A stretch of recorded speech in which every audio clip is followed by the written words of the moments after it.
नमस्कार, आप देख रहे हैं बिजनेस टुडे बाजार और मैं हूं हर्ष शर्मा। आज हम एक खास स्टॉक पर चर्चा करने जा रहे हैं। समझने की कोशिश करेंगे कि इसके फंडामेंटल्स और टेक्निकल के हिसाब से स्टॉक की ग्रोथ आगे के लिहाज से कैसी रह सकती है। तो इस कंपनी का नाम है यूग्रो कैपिटल। सबसे पहले कंपनी करती क्या है, तो मैं आपको बता दूं कि ये एक नॉन बैंकिंग फाइनेंस कंपनी है। कंपनी का फोकस छोटे बिजनेस के लिए कस्टमाइज लोन सोल्यूशन देना है। कंपनी का सबसे ज़्यादा फोकस 8 सेक्टर्स पर रहता है, जिसमें हेल्थ केयर हो गया, एजुकेशन हो गया, फूड एंड प्रोसेसिंग हो गया, ऑटो कंपोनेंट्स हो गया। यहाँ पे इसके अलावा लाइट इंजीनियरिंग भी शामिल है, यानी कि माइक्रो, स्मॉल और मीडियम एंटरप्राइजेस के लिए कंपनी फाइनेंसिंग की सुविधा देती है।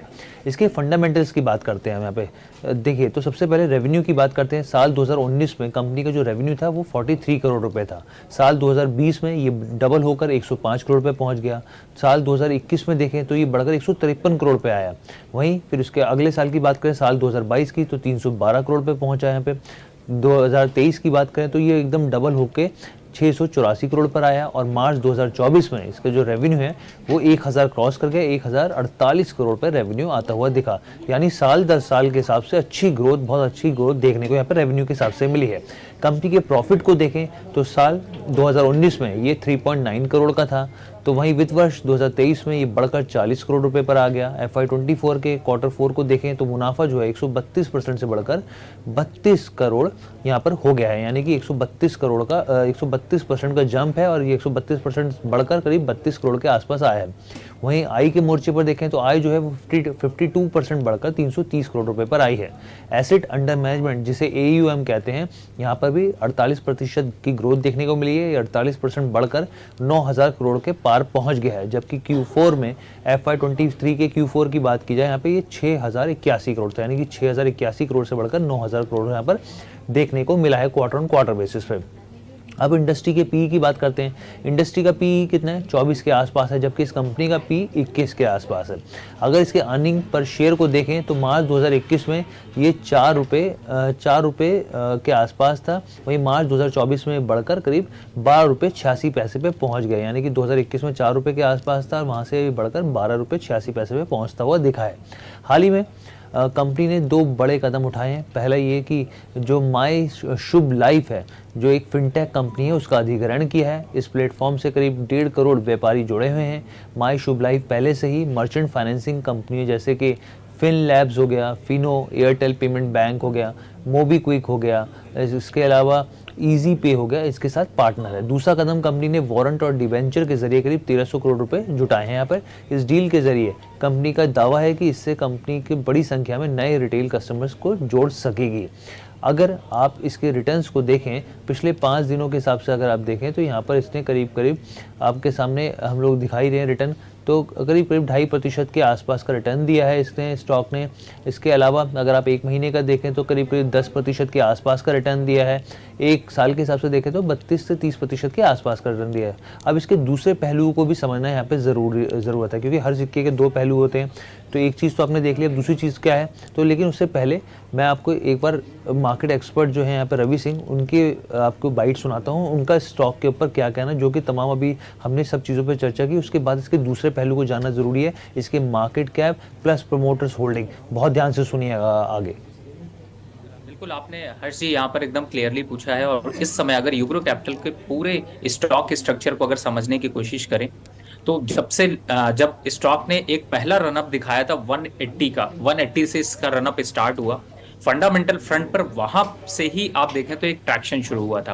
कंपनी ने इस साल का जो टारगेट था वो करीब 7000 करोड़ का AUM का रखा था, जिसे कि कंपनी ने अचीव किया। और दूसरी तरफ अगर कंपनी के ओवरऑल जो स्ट्रक्चर को देखें, चूंकि ये MSME को लोन देते हैं और MSME को लेकर के सरकार जो है वो काफी हद तक सीरियस है। और इनफैक्ट अगर देखा जाए तो उनके एजेंडे में भी इस बार जो मैनिफेस्टो उन्होंने जारी किया उसमें भी MSME का रोल है। और ऐसे में NBFC सेक्टर से अगर देखते हैं तो यूग्रो कैपिटल के फंडामेंटल और जो अभी स्ट्रक्चर है, जिस हिसाब से उनका एक्सपेंशन मोड है, टेक ओवर है, ये सारे फंडामेंटल फ्रंट पे काफी हद तक सपोर्ट करते हुए नजर आ रहे हैं। अब करंट लेवल से यहाँ पर एक अपॉर्चुनिटी जरूर बनती है। अपसाइड अगर टारगेट देखते हैं तो मुझे लगता है कि 350 टू 380 लेवल्स आपको जल्दी अचीव होते हुए नजर आ सकते हैं। क्योंकि आगे के टारगेट को अगर देखते हैं, जिस हिसाब से उन्होंने उनके मैनेजमेंट ने कमेंट्री यहाँ पर करी दी है और अपना पूरा का पूरा प्रोस्पेक्ट दिया है, उसको देखते हैं तो 10,000 से 11,000 करोड़ का करीब एयूएम टारगेट है। और साथ ही जितना मार्केट कैप है उसके आधा अमाउंट जो है वो उन्होंने वारंट के थ्रू जो है वो लिया। और साथ ही अभी जैसे आपने देखा होगा कि आरबीआई भी यहाँ पर इंसेंटिव डिविडेंड जो है वो गवर्नमेंट को पे कर रहा है, तो गवर्नमेंट के लिए भी एक स्पेस बनता है और उसका सीधा फायदा यूग्रो कैपिटल को यहाँ पर मिलता हुआ नजर है। तो साफ तौर पे रवि सिंह जी इस स्टॉक को लेकर काफ़ी बुलिश है।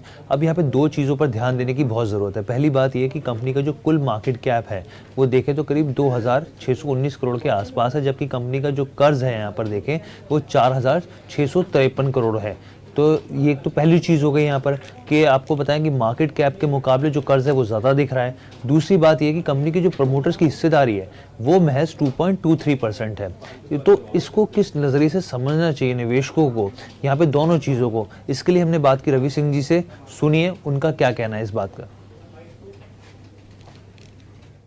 पूरे सेक्टर को अगर हम एनालाइज करें और पूरे स्ट्रक्चर को समझें तो देखिए जो पूरा का पूरा एक तरीके से फंडामेंटल नंबर यहां पर देखे जाए तो ज्यादातर एनबीएफसीज जो है वो लोन यानी कि डिस्पर्स करती है, अपने खुद लोन लेते हैं और उसके बाद उस लोन को आगे पास ऑन करते हैं। तो इसी वजह से आपको हर एक एनबीएफसी कंपनी में इस तरीके से आपको जो है वो डेट दिखाई देता है। लेकिन मेन इंपॉर्टेंट यहाँ पर हर्ष ये हो जाता है। और दूसरी तरफ प्रमोटर की होल्डिंग की बात अगर की जाए तो देखिए चूंकि एनबीएफसी में होता क्या है, कॉन्सेप्ट क्या है कि इन्वेस्टर्स अपने पैसे को कुछ मिल करके इकट्ठा करते हैं और उसको फिर लेंडिंग के लिए एमएसएमई के जो लोन की जरूरत होती है उनको प्रोवाइड करते हैं। तो ऐसे में स्टेक होल्डिंग जो है वो समय समय पर चेंज होती रहती है। और इस समय जैसे अगर देखा जाए तो जो आप डेट की बात करें तो ज्यादातर जो एनबीएफसी का वर्किंग स्टाइल होता है वो यही आपको देखने को मिलता है। तो ये मुझे लगता है कि शायद एक अगर एनालिसिस के नजरिए से देखें तो थोड़ा सा डिफरेंट लुक जरूर दिखाता है। तो यहाँ पर रवि सिंह जी को सुन रहे थे, उन्होंने इस स्टॉक को लेकर कई चीज़ें कहीं जिसके बारे में आपको देखना चाहिए। और इसके साथ ही हम लोग बता दें आपको कि हमारी तरफ से यहाँ पे किसी भी स्टॉक में खरीदारी की सलाह नहीं है। आप कहीं पे भी निवेश करें तो अपने जो भी सलाहकार हैं उनसे ज़रूर, वित्तीय सलाहकार जो है उनसे ज़रूर राय लें। किसी भी स्टॉक में खरीदारी या फिर आपको सेल करना हो, हमारी तरफ से यहाँ पे किसी भी स्टॉक में या फिर किसी भी म्यूचुअल फंड्स में किसी तरह की कोई राय नहीं दी जाती है। तो कैसी लगी आपको ये पूरी वीडियो, आप कमेंट करके ज़रूर बताइएगा। बिजनेस टुडे बाजार के साथ जुड़ने के लिए धन्यवाद।